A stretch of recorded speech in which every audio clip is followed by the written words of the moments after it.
Nicolas Massing est notre invité ce soir. Bonsoir Nicolas. Bonsoir Joyce. Nous on est contents, hein.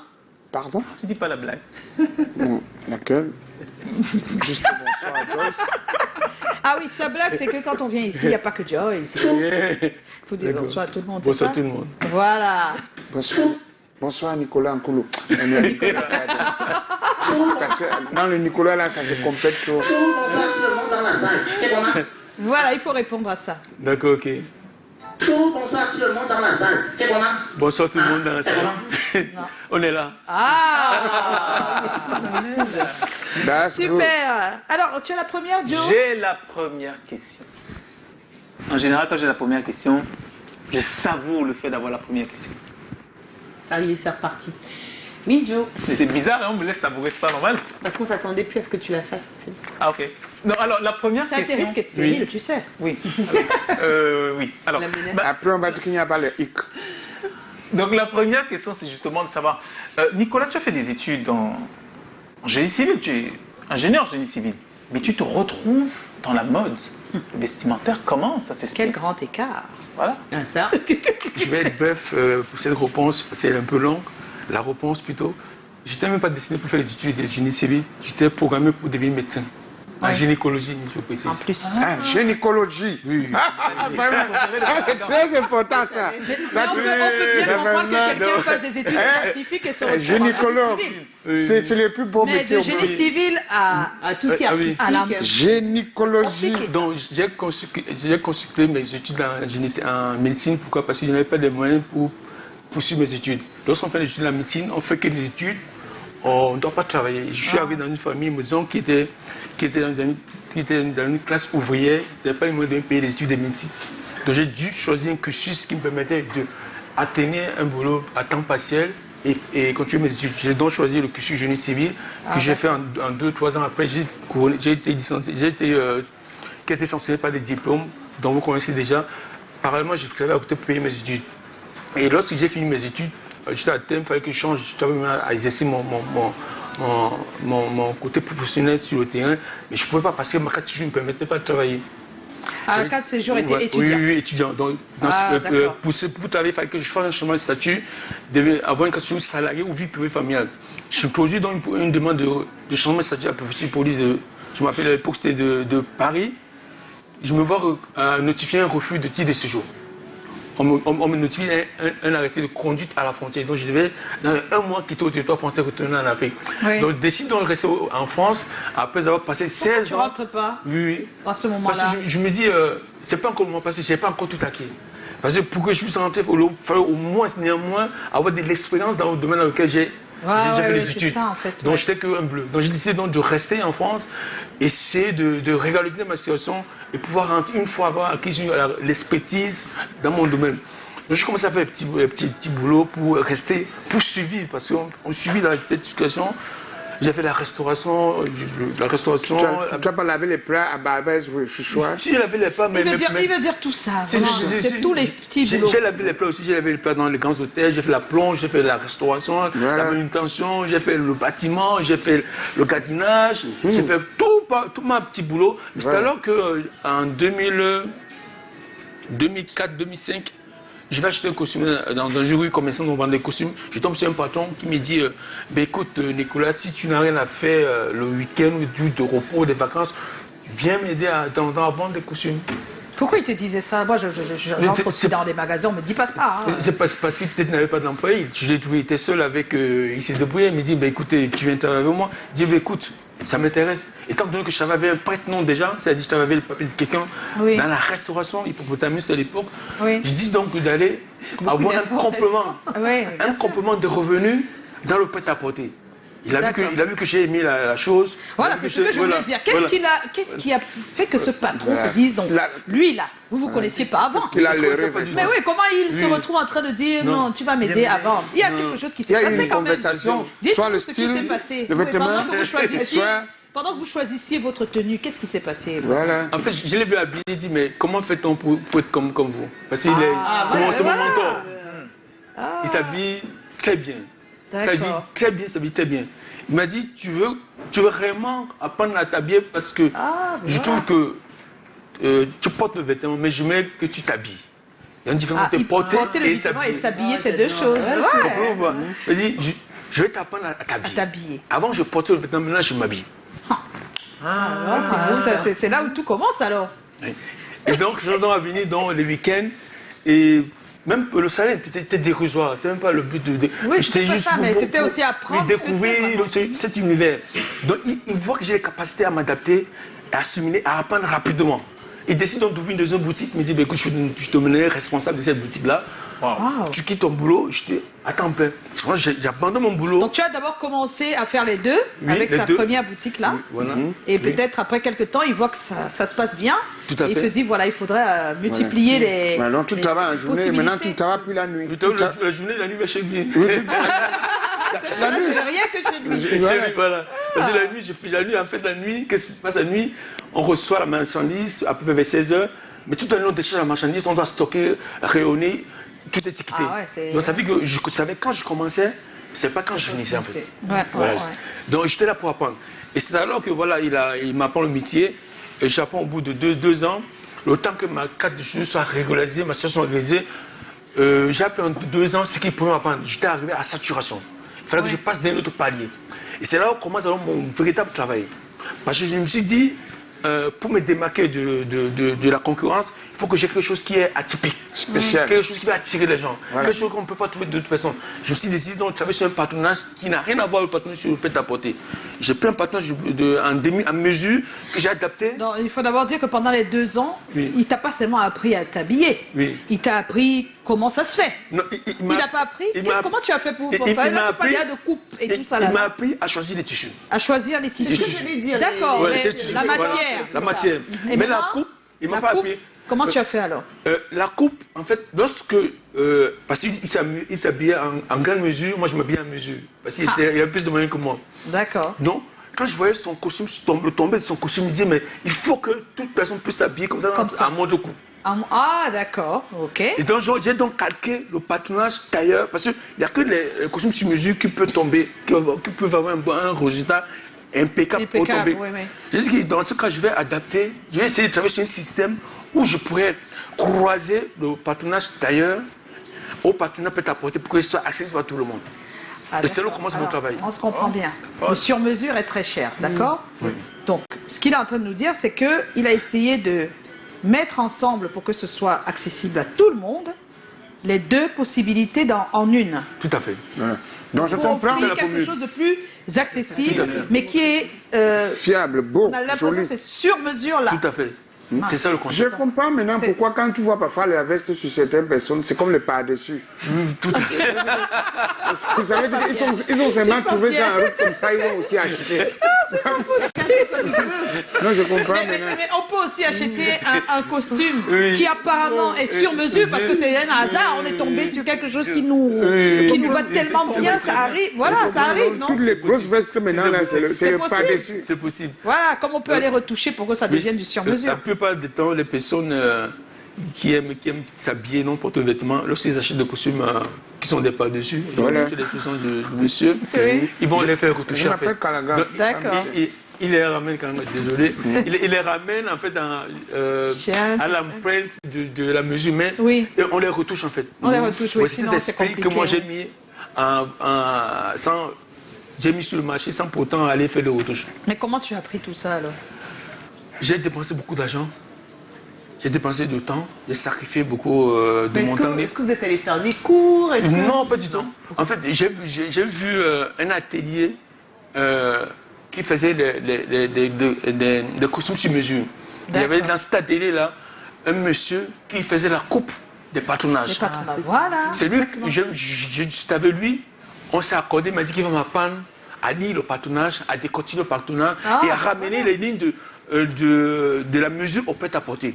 Donc lui et moi, en partenariat avec notre atelier de moulage, on a travaillé sur mon patronage qui est actualisé. Ça fait un peu 10 ans. parce que 10 ans, je travaille sur ce partenariat. Il n'est Oui. pas encore optimal. Oui. Mais il y a toujours des imperfections. Pourquoi on met toujours des mises à jour Oui. par rapport à la demande, À la par rapport à la demande. morphologie. Oui, oui. Donc on actualise le partenariat. Ça fait que c'est un cycle qui Oui, est ça va jamais sans- s'arrêter, qui c'est est ça. sans- Qui varie à chaque fois. Mais le mot là, Parce qu'il y a d'autres qui portent le pantalon. Regarde que tu vois ici, le bout ici, ça monte au milieu comme ça. Ça forme un peu comme le V. Et voilà, ça énerve. Ça énerve. Quand tu marches, tu es en train de baisser le pantalon comme ça. De tirer. Voilà. Parce que ça va Parce pas. que Ouais. ça remonte comme ça. Même comme ça remonte. Alors, Nicolas, Oui, là, tu nous as dit comment tu te retrouves dans la mode. tout à fait. Oui. Et moi, j'aimerais comprendre comment tu deviens passionné. Parce que, oui, on a compris l'histoire. Tu t'es retrouvé avec un monsieur qui s'habillait bien, ça t'a plu, ce qu'il fait, gna gna, d'accord. Oui. Comment tu deviens passionné? Parce que là, quand tu parles, on sent un passionné. Mais passionné, je deviens passionné parce que déjà à la base, j'aime bien faire les choses.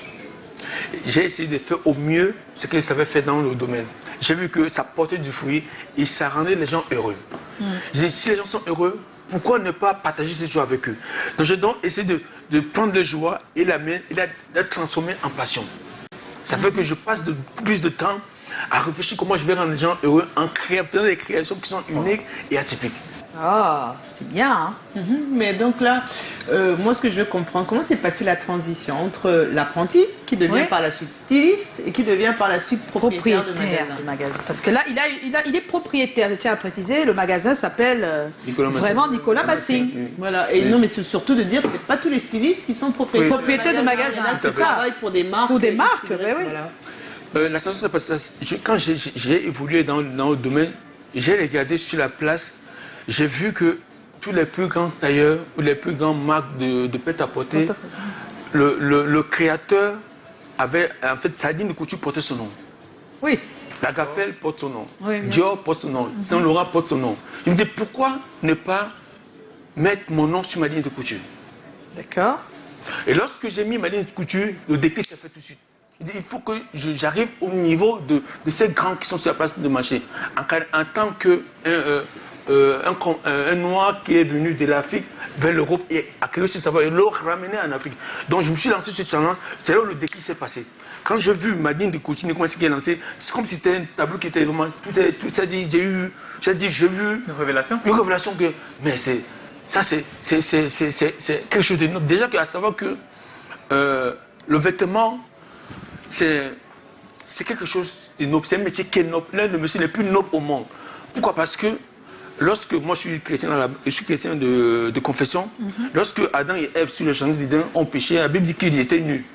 Mais quand ils ont péché, Dieu les a revêtus des vêtements. Donc Dieu est le premier styliste au monde. Oh. Ah ouais, c'est pas mal. C'est pas mal. Dieu est le premier styliste. Styliste au monde. Voilà. Le créateur au monde, parce qu'il a créé. Il est concepteur. Donc ça veut dire que c'est un métier. Aucune personne, à part ceux qui pour être vivre dans la nature nue, mais plus ne peut sortir dehors étant nu. Il n'y a pas Tarzan. Le vêtement est quelque chose d'indispensable dans Il n'y la a pas société. Tarzan. C'était bien Donc, sûr. donc dès qu'il est parti de là, la Quelques ligne de couture, pygmées. j'ai réalisé que ce que je faisais, ce n'est pas de l'amusement. Ça peut donner de la valeur à une personne, comme ça peut dénigrer une personne en fonction de comment la personne est agencée. Voilà, de comment Donc, tu t'habilles. Tout à fait. D'autres s'habillent comme ça, ils portent un pantalon devant toi, tu crois que c'est les beaux barabas. Alors Alors que c'est la tu es sûr que toi, ton pantalon, il est bien là? Non, toujours bien réglé. Je suis un monsieur, même en chemise. Je sais ce que je mets maintenant. Quand même.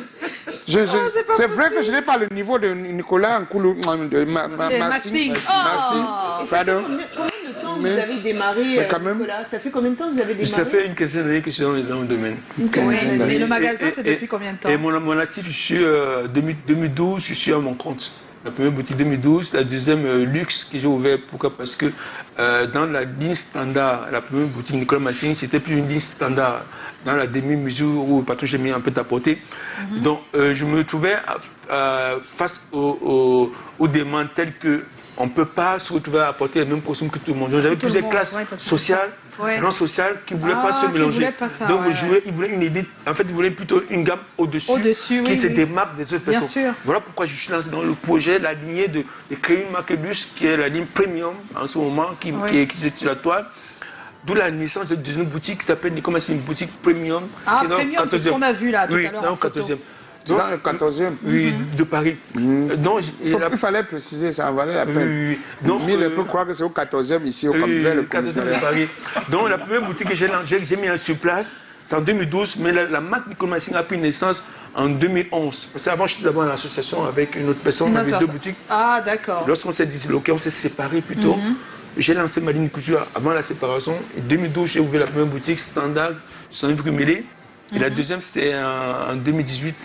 Dans le 14e, qui est la gamme luxe. On peut trouver au moment où il est. Et c'est bien apprécié, c'est bien accepté, c'est comment les gens réagissent franchement, dans le quartier, il se posait la question que c'était une personne. En fait, quand je passe inaperçu, je suis habillé en simple, classique, je peux porter une jean parce que il pose est-ce que c'est ce monsieur à qui appartient? Il se pose des questions. Et on sent vraiment un regard. Et c'est une des boutiques les plus appréciées dans le quartier par rapport à la vitrine, le design. Moi, c'était, je dis, mais c'est pas possible. Est-ce que c'est vraiment lui? Est-ce qu'il fait des trucs? On il se pose des questions.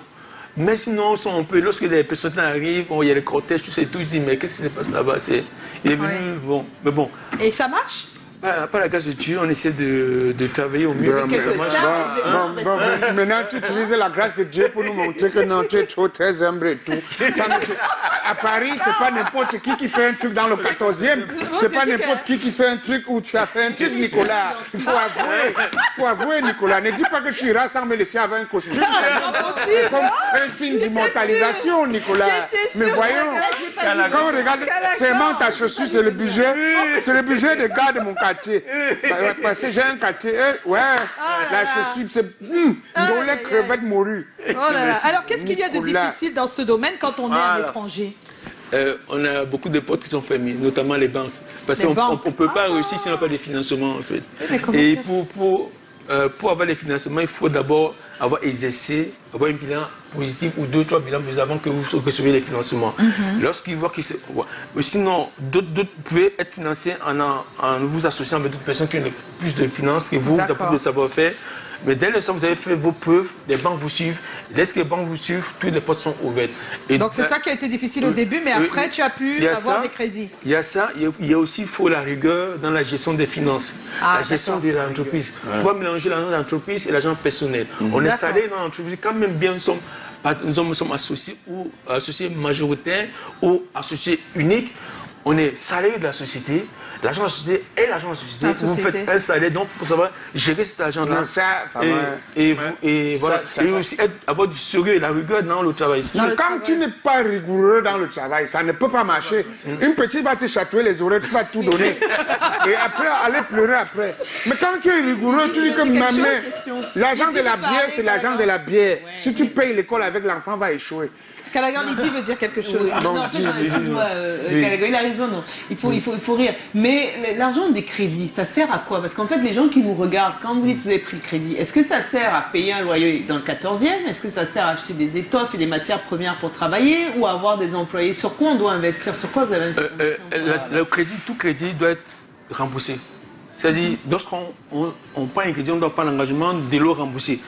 Si on ne le rembourse pas, quoi qu'il arrive, on va le payer d'une certaine manière. Parce qu'il y a une balance, il y a des équilibres dans la balance. Vous avez pris quelque chose qui ne vous appartient pas, vous le détournez, tôt ou tard, vous avez... Donc, le crédit, lorsqu'on prend un crédit, c'est pour financer un projet. Vous faites un business plan, vous dites, voilà, dans le projet, voilà, vous voulez prendre un local, vous voulez acheter un fonds de commerce, vous planifiez les charges du local, vous planifiez la ceinture de bail, vous planifiez la marchandise, les futurs salaires, parce qu'il faut qu'une entreprise tienne, soit staff, il faut qu'elle exercer au moins minimum 3 ans. C'est ça. Dans 3 ans, vous allez payer de votre poche. Je dis parce que les jeunes entrepreneurs, souvent le problème, enfin, vous n'êtes pas jeune dans le métier, mais les fonds de roulement, les charges qui sont des charges régulières. Tout ça, le crédit, c'est pour tout ça. Oui, justement, souvent, c'est pas financé. Souvent, on accepte de donner des crédits seulement pour acheter des matières premières. Oui, c'est-à-dire c'est signifié dans le contrat que tu avais la banque. Non, on vous donne pour aider une partie du projet. On ne peut pas faire tout ça. Non, mais parce que je veux dire, entre l'Europe et ici aussi, il y a une différence. En Europe, on ne finance pas, dans le prêt-à-porter, on peut financer le fonds de commerce. Voilà, bon, donc c'est ça. Le reste, ça vaut tes charges. Ça vaut tes charges, d'accord. Moi, ce qui a fait mon avantage, parce que des fois, les gens ne disent pas comment ils ont réussi. D'autres vont dire, voilà, ils vendaient par exemple les arachides au marché. Un coup, c'est à cause de l'arachide des vieux milliardaires. Non, il y a toujours un virgule qu'on ne dit jamais aux gens. Oui, oui. Mon cas, c'est que mon fournisseur m'a fait confiance, c'est-à-dire à un moment donné, il a vu mon sérieux, ma rigueur, mon honnêteté. Lorsque je disais, écoutez, je prends les marchandises, je vous fais... je fais le paiement peut-être sur 60 jours. Je respecte les 60 jours, soit je l'appelle bien avant. Il m'a fait confiance, donc, et il a commencé à me faire des lignes de crédit sur la marchandise. Et j'avais passé des paiements à la banque. Ça fait que les portes sont ouvertes, même pour la deuxième boutique, c'était facile les financements. Je savais que lorsqu'on est rigoleux, on peut vouloir gagner tout de suite, mais on va peut-être à long terme. Parce que lorsqu'on a des bilans catastrophiques, on peut plus avoir des crédits à la banque, même la confiance du fournisseur, c'est fini. Même pour notre propre vie, en fait, même de se passer, on peut aussi acheter des maisons et des appartements avec des lignes de crédit. Mais si vos bilans, vous êtes à votre propre compte, que les bilans sont négatifs, toutes les portes sont fermées. Vous ne pouvez pas ni emprunter pour la société, ni emprunter à compte personnel. Voilà. Ce que vous dites est pertinent. Comment trouvez-vous l'évolution de ce domaine d'activité au Cameroun? Est-ce que ce métier est pris assez au sérieux selon vous? Au Cameroun, il y a la demande par rapport à mon domaine. Dans mon domaine, il y a plusieurs départements. On a le département du prêt-à-porter, la demi-mesure et de la mesure. Et du prêt-à-porter, il y a un peu de tout qui est fait. On trouve un peu de tout sur le marché, comme je dis, les pas-dessus. Les personnes ont plus tendance à porter les pas-dessus. Mais ils veulent s'habiller en costume. Et je pense qu'on peut faire quelque chose au Cameroun, c'est-à-dire changer le style des personnes qui aiment bien s'habiller à mon du coup. Vous savez, il y aura toujours des costumes, il y aura toujours même l'Afrique, il y aura toujours même, lorsqu'on veut se démarquer, il faut savoir investir ce qui va vous rapporter. Parce qu'investir dans un beau costume pour vous rapporter le contrat, pour vous rapporter une autorité, pour vous rapporter une hygiène de vie, pour vous rapporter une santé physique, de la joie, c'est un plaisir. Oh. C'est clair, quoi. Alors, je pense qu'on a peut-être quelques questions. Alors, c'est Olive Ngefab Sofak. C'est comment? On est là. Un lien avec Benjamin Massing? Oui, Benjamin Massing, c'est mon cousin. Ah, d'accord. Mon cousin, je vous explique. Les gens ont des questions, hein. J'explique, en fait, Benjamin Massing, on sommes de deux lignées dans notre famille. Lui, il est lignée de Massing. Matandi Mayo. Moi, je suis de la lignée de Ngimbus Mo Mayo. Donc c'est vraiment des cousins, c'est mon frère. Oh là là. L'examen Massing. Comment fait-on pour être owner d'un magasin à Paris? Mes félicitations. Je pense qu'il a déjà expliqué. Oui. Il y a Nopioga Thierry Wilfried. Avez-vous un magasin au Cameroun? Au Cameroun, où vous vendez des habits? je vends plus les vêtements en ligne. J'ai une site internet nicolasmassing.com où on peut me commander via les réseaux sociaux, WhatsApp, Inoué. Mais je n'ai pas pion sur parce que je n'aimerais pas implanter une boutique au Cameroun. J'ai acquis un savoir en Europe. J'aimerais bien volontiers l'amener au Cameroun, l'implanter, développer ce savoir-là, le transmettre, que après moi, les générations puissent continuer. Mais pour cela, il faudrait que l'administration camerounaise puisse me faciliter la tâche. Je ne veux pas venir au Cameroun, commencer encore à crimer pour avoir certains documents ou mettre pion sur rue et être dérangé par certaines personnes. Et c'est ce qui m'a découragé. En fait, j'ai essayé de faire des affaires même au Cameroun. Ça m'a abouti à avoir le découragement. J'aimerais bien implanter une boutique, mais il faut qu'on m'encourage. Je n'ai pas les financements, mais qu'on me permette de faire les choses dans les normes. Il y a quelqu'un qui aimerait plutôt être formé. Donc, s'il n'y a pas de boutique, il peut avoir une formation. Il va venir à Paris ici. Ça, au moins, ça marcherait encore plus. Merveille Tamela, bonsoir, monsieur le styliste. S'il vous plaît, pouvez-vous accepter d'aider les jeunes qui veulent être aussi des stylistes, mais qui n'ont pas assez de moyens financiers pour suivre une formation, et ceci en ouvrant dans votre pays un centre de formation moins coûteux par rapport à ceux existants déjà, par exemple. Bien sûr, c'est une voie. Quand vous venez comme ça, vous pouvez faire des ateliers, des workshops, voilà, des idées. Je suis en ce moment, je suis venu pour une action sociale, mais prochainement, je viendrai pour... C'est vrai, on a vu pas mal de photos de lui, il a fait le tour de pas mal d'orphelinats, je tiens à le préciser. C'était des œuvres de charité, il allait donner des cadeaux un peu partout. Tout à fait. C'est pas mal, mais la prochaine fois, ce sera peut-être pour faire un atelier de formation à des jeunes couturiers. Une action sociale, parce que vous leur donnez aussi quelque chose, vous leur apprenez à pêcher, on va dire. Tout à fait, c'est gentil. Ce serait bien d'organiser ça. Voilà, on est en compagnie de Nicolas. Alors, je vois que Chlorel est déjà là, c'est pour dire qu'il n'y aura pas le hic, le hockey de Calacan. Voilà, on a tout pris le temps et c'est comme ça. On va retrouver Chlorel parce qu'on a un thème. D'accord, ok. Qu'est-ce que je dois dire, moi, avec mon point I de... Non, ne t'inquiète pas. En tant que consommateur, s'il vous plaît, c'est le thème. Êtes-vous satisfait des produits camerounais? On va en parler tout de suite car c'est la journée internationale des droits des consommateurs. On reçoit Chlorel.